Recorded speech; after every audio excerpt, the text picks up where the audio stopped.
Welcome to Entrepreneur's Journal, edition 005, week commencing the 16th of March 2026. The most valuable thing I did all week, didn't get a single task ticked off a list. That's always a strange thing for a business owner, because your brain tells you you haven't been productive. But the reality is, sometimes the biggest progress doesn't show up on a checklist. When one conversation changes the model. An opportunity came through this week through my network. Someone reached out about leasing 2 of my HMOs in Stoke for supported living. These weren't just any properties, they were some of my first HMOs I ever did. 2 5-bed houses done to a good standard with infrared heating, and a lot of pride went into them. But over time I learned something important. Not every strategy suits you, even if it works. At one point we had a 23-bedroom HMO. It made money, but it came with constant tenant turnover, maintenance, time pressure and noise, and lots of noise. We ended up selling, not because it failed, but because it didn't fit the life I wanted. That left me with 2 more HMOs and a question. How do I keep the asset but change the model? That's where this week comes in. The supported living provider viewed the properties, the conversations went well, and now there's a strong chance of a 5-year lease agreement. Here's the shift. Slightly less rent, but no bills to cover, no day-to-day management, and no tenant issues. Far less time involved, which actually makes more profitability overall, and gives me my time back. Lesson. The best strategy isn't always the one that makes the most money, it's the one that gives you the best return on your time and energy. The drive that didn't look productive. It took around 4 hours of driving to make the meeting happen, and I'll be honest, the productivity side of my brain was frustrated. No tasks ticked off, no visible progress. That one conversation could outperform a full week of busy work. So instead of wasting the drive, I used it to make calls, reconnect with contacts and listen to audiobooks. And at the moment, I'm deep into No Rules, Netflix. And it's got me thinking a lot about the culture and the decision making. The entrepreneur mind. The rest of the week was spent deep in thinking mode, looking at business acquisitions, business startups, property deals, the kind of thinking that completely takes over. Even on a walk with Steph, my mind was still running. I think a lot of entrepreneurs will relate to this. You don't switch off, you're just wired, you're constantly moving, it's exciting, it's addictive, but it also comes with a downside. You're not always present.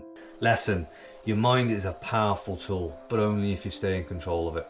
When the details slow you down. As the deal progressed, I found myself reading through 22-page agreement. That was probably the most stressful part of the week. Not because it was difficult, but because it's not how my brain works. I'm a big picture thinker, strategy, vision. The contract was detail, compliance and responsibility. Things like insurance, CCTV, responsibilities, who covers what. It slowed me down, frustrated me, took longer than expected. That's when Steph stepped in, and this is where things clicked again. Understanding people changes everything. One of the biggest shifts in my business journey has been understanding this. Not everyone thinks like you, and that's a good thing. Wealth dynamics breaks people into 4 main energy types. Dynamo, spring energy and visionary. Ideas, creativity, strategy and big picture thinking. That is where I am. Struggles with detail, admin and finishing things.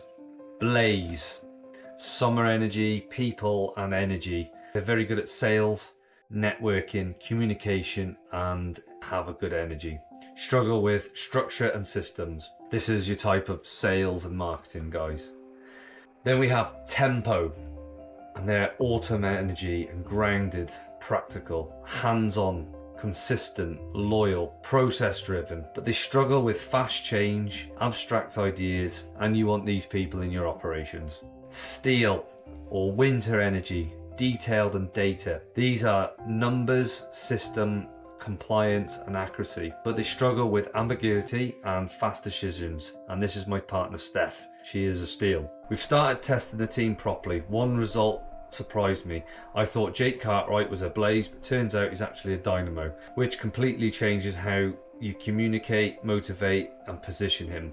Lesson: if you put the wrong energy in the wrong seat, they don't fail, the system fails them. Context over control. One of the biggest takeaways from the Netflix book this week: they didn't control people, they gave them context. They trust them. That's something I'm pushing more into our business. Less control, more clarity. What stood out this week? What stood out this week wasn't a deal or a meeting, it was Jake and Ryan in the yard. A job that had been building up for 4 or 5 months. Tyres stacking up, machine down, easy to ignore until they just got stuck in. Sun out, sweat pouring, no fuss, just work. Jake said afterwards, nice to get that cleared. And that stuck with me, because in business, it's rarely the big problems that slow you down, it's the small ones you keep putting off. Lesson: what are you ignoring right now that's quietly holding everything back?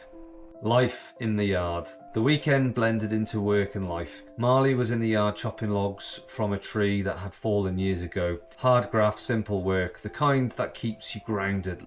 Later on, Steph and I took Ivy to the park. Different space entirely, but just as important, because those moments matter too. Stepping back. At the end of the week, I stopped and reflect, because when you're in it, you feel behind, you feel like you haven't done enough, but when you step back, you realise how much you've actually moved forwards. If you don't stop and recognise progress, you'll always feel like you're chasing it. Celebrate the small wins too. So here's some book recommendations. This week's book was No Rules Rules by Netflix. 3 lessons that stood out. Talent density wins. A small team of high performance beats a large average team. Context over control. Give people clarity, then trust them. High performance needs honesty. The best teams operate open, direct feedback. One mistake this week: let myself feel behind. This week didn't look productive, but it moved things forward massively. What this week taught me: relationships create real opportunities. The right people multiply your strengths. Not all progress looks like productivity.